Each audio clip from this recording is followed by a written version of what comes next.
आलू का पराठा बनाने के लिए हमारे साथ देखते रहिए। अभी हम आपको बताएंगे कि आलू सबसे पहले आप सादे आलू लें, उन आलू को काट के आप कढ़ाई में डाल दें और उनको उबले कर ही रख दें। इसके अंदर पानी डालें। अब पानी डालने के बाद आलू उबाल लें।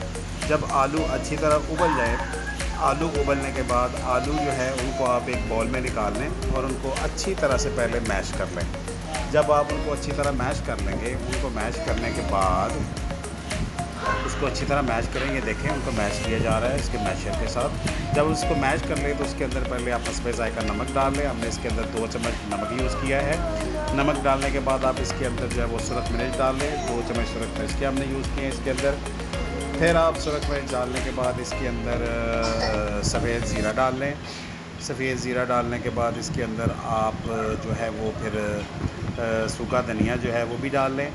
और ये सारी चीज़ें डालने के बाद इसको देखें, ये सारा जो है वो कोशिश करें कि सफ़ेद ज़ीरा जो भुना हुआ हो। इससे ये होगा कि ये जो आप इसकी पेठी बनाएंगे उसका जायका अच्छा होगा।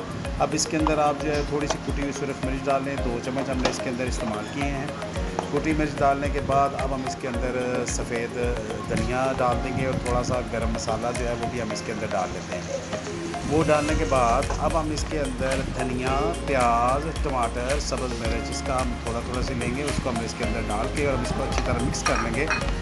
इस सब को मिक्स करने के बाद ये हमारे पास एक अमेज़ा सा तैयार हो गया है। दूसरी तरफ हमने आटे को गूंद कर उसके पेड़े बना लिए हैं छोटे छोटे।